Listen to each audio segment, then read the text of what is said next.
Drazen, is he gonna be okay? I don't know what happened. He was complaining about hurting so much and then suddenly he passed out. Do your kind pass out like that? Yes, actually. If we go too long or do too much, our bodies can essentially burn too much before our systems can recharge. I keep forgetting that humans and Astartes have souls, so it cooks too much. Nothing to worry about though, his body is ready to be restarted. Just need to put this crown on the Necron body off screen here, then we go, and another second, and done! Flesh and blood, and I need to poop. Well, that's anticlimactic. I was expecting this to be another event going on with some attack or something, but no, we got a weird human deific thing needing to shit. You know, this honestly isn't the strangest thing I've ever seen him do in these videos, but yeah, that is anticlimactic. Is this gonna be another review? Yeah, it's just another review. God damn, it's good to have my skin back. Couldn't fix my broken collarbone, or my shoulder, or my ankles, or my arm, or my spine, or my neck. Man, I've broken more bones in my body than I have bones. Is that possible? Mathematically, I don't know, but that's another thing entirely. Let's take a look at something I can review. I saw something before I passed out that interests me, but I can't recall what it was. Let's start this review of, You know what?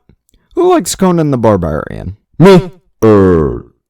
I enjoy the novels some, and the movies, and the games, even the terrible ones. That's actually surprising, though the brutish nature of the books makes sense to interest you. Let's look at the 2nd edition RPG from... Oh! Mongoose Publishing. Neat! This is a D20 system, so we already know how to play this game. But this book itself is rather interesting. So, in the early pages of it, in the introduction chapter, it gives an overview of each chapter. So, it explains the introduction chapter, which is mostly a lore page, in the introduction chapter. Funny. Now, like most D&D books or D&D adjacent games, there's multiple chapters for each aspect of the game. We'll primarily be looking at chapters 3, 4, and 5, but might touch on 6 and 7. Those chapters in order are races, classes, and skills, followed by feats and equipment. After all that, it gets into chapter 2 of gameplay information, which is the chapter we're currently on. It says how the dice gameplay functions, then goes into what could be argued as an advertisement attempt. But now we get into character creation, and honestly, I can put this rather simply. If you've played 3.5 or Pathfinder 1, you'll probably be able to figure this stuff out. Pick a race, pick a class, roll or points by, fill out the sheet, skill points, level 1 feat, then equipment. Simple, but also very complicated. But this game goes into a few other things too. There's 3 different defensive stats I noticed. Base, parry, and dodge. What are these? Well, I had to go to equipment to figure this out, but I think the different defenses come from different things. Your armor gives you a maximum dexterity bonus, which is how much dex you can use to get into your dodge. So, what's parrying then? Well, it looks like it's the exact same type of defense, but it comes from a different source. What sources?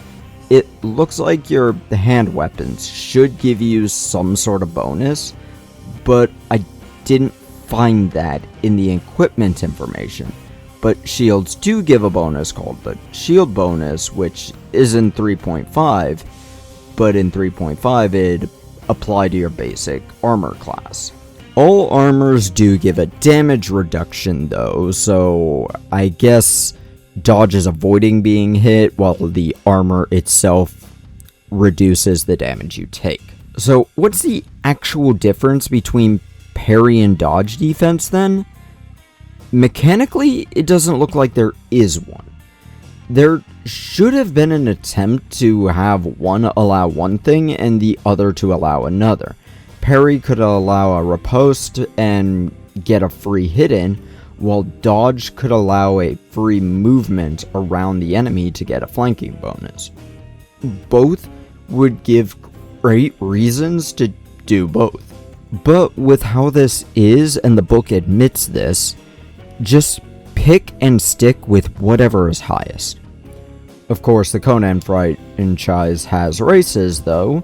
I'd argue sub-races as they appear to be human. I'll be honest, I've never read the books or seen the movie, or the most I did was read one comic book based on one book some decades ago. It looks like each race gets background skills, favorite classes, prohibited classes, languages, some give bonus feats too. Some of these races also have variant races, but some of those variants look like they only have one of them. It's for NPC use only. Why? I don't know. But of the playable races, we have Cimmerian, Hymelian tribesman with the Wazuli variant, Hyborian with the Argosian or Barachan, the Bossonian Gunderman, Hyperborean, and Taran as variants. Hirkanian, Khitan, Kushite with the Chaga and Ganada variants. The Nordheimer, Pict, Shemite has Belishtim and Meadow Shemite variants. Southern Islander with the Darkari variant. Stygian, Vendian, Zamorian, and Zingaran. Dear sweet mercy, that was painful. This is a long list, and each is long in just pronunciation and capabilities. If you look at my oldest videos, you'll see me doing a whole video about the races of 3.5. I doubt I'll go back to that, but in order to give any of these the credit they deserve, I'd need to do that for each of these. So we'll go into classes next. Looks like leveling up works like 3.5 in Pathfinder 1, but add another thing where at certain points, all ability scores increase. Neat! It also has some information about multi-classing, which doesn't penalize you like 3.5 did, so that's good. Let's look at those classes. Barbarian. They're barbarians. Borderer. Apparently they're rangers. Nobles. They're the face. Nomads. They're cavaliers. Pirates. They're sea men. Scholars are your wizards. Soldiers are your fighters. Temptress is your charisma rogue? Kind of gender-locked, unfortunately. And thief is a thief. I mean, what else would you say to describe that? These are the basic rundowns, but they do get a little more complicated. Apparently, class and reputation ties in close to one another. I know that various races would constantly be trying to kill each other in the setting, so I don't know why an adventurer group would work together if each is of a different faction. Some races can't take some classes. I should point that out, which I never like that, but I kind of understand it in this setting. I still need to talk about skills, so I'll do a quick list speed run.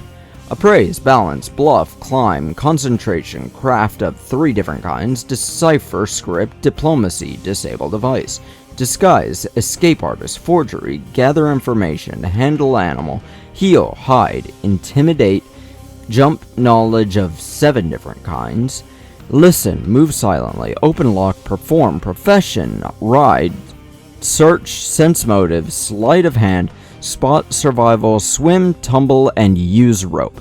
If you've played 3.5e, you'll likely recognize all of these, as they are the exact skills that were used in that edition. Pathfinder combined a lot of them into one and added a couple of others.